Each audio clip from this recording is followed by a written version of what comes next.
policy. We've seen outrage by people who are using WhatsApp. The key question here is, what are the facts? What are the myths? What is fake news? What is genuine as far as WhatsApp is concerned? And this morning we joined on the line by Brian Pinnock, who is a cybersecurity expert, and he is with Mimicast. That's what the organization is called. Brian, good morning to you and welcome to the show. Good morning. How are you doing? Very well, thanks. And you, Brian? Good. Right, Brian, all this talk, and we see major talking point as far as WhatsApp is concerned, particularly with regard to the platform updating its privacy policy and how this new policy could have a significant impact on users.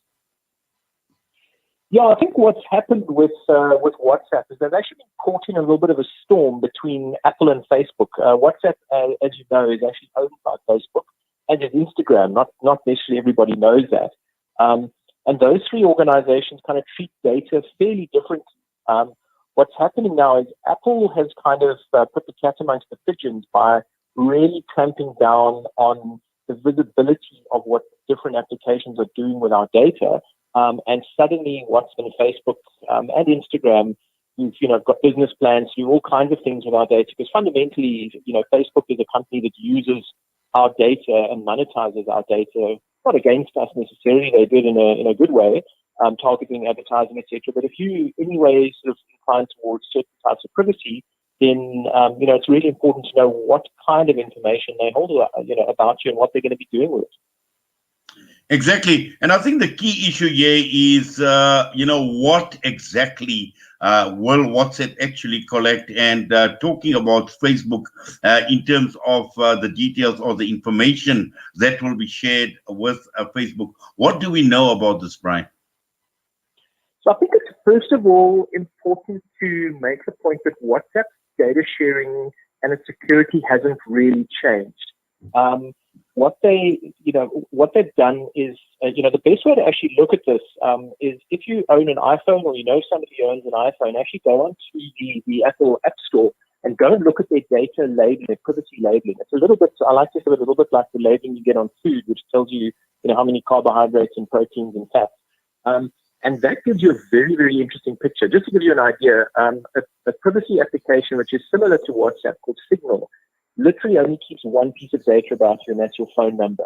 The next one up from there is iMessage on Apple, and that keeps about 3 or 4 pieces of data on you. WhatsApp keeps about 14 or 15 pieces of data on you, things like your location, all of those kinds of things. And that's what we're a little bit worried about being shared with Facebook. And then just to put the context in, Facebook Messenger stores about 39, 40 pieces of data about us, everything from your fitness to your search history. So it really is, invasive, in terms of privacy.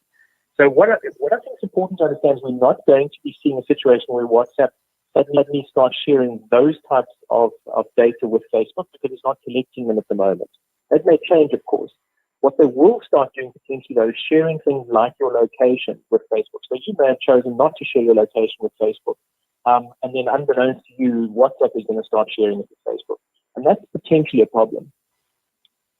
Well, certainly, and I think these are major causes of concern that people obviously have raised. And I see many are now talking about moving on to other platforms, and even the whole question surrounding deleting your WhatsApp account has come under scrutiny as well, and people are concerned with regards to data. Will this data be deleted? Will your personal information still remain on WhatsApp even after moving away from the platform?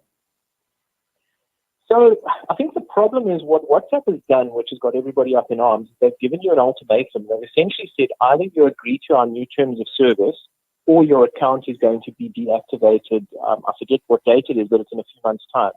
And that is literally a take it or leave it type approach. It's literally either give us all your data and agree to share it with Facebook, or else we're going to basically terminate your account on the platform. So that is kind of like a gun to your head sort of offer. There's not really much you can do there. And that's really what's got people up in arms. What's important to understand, though, is that data that WhatsApp has on you, there's broadly speaking, two categories of data. The one is completely encrypted, and not even WhatsApp can have access to that. The only people who have access to that data are yourself, the person you sent the message to, and anyone else who might have been in a group.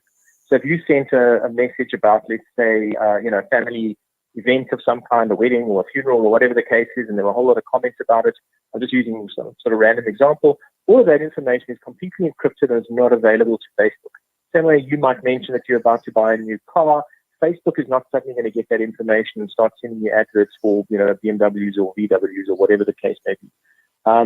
That's not going to happen. What will happen, though, is that the information that you don't necessarily want to share with Facebook, like your location, like your phone number, all of that information will become part of Facebook if you agree to their terms of service.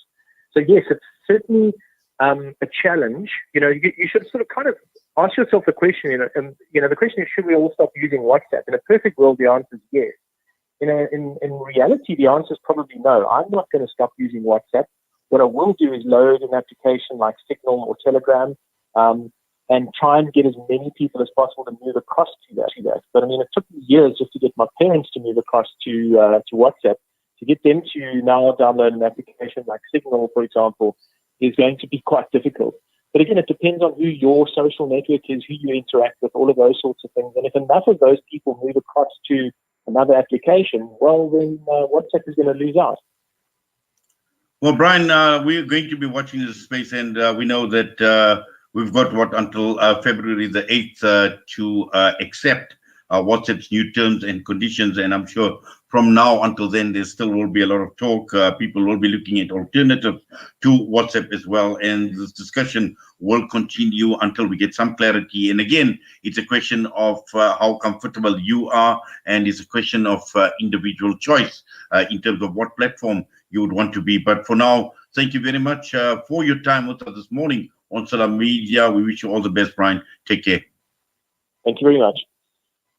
Brian Pinnock joining us this morning. And that brings us straight on to 9 a.m. We're heading for the news at the studios of Al Ansar.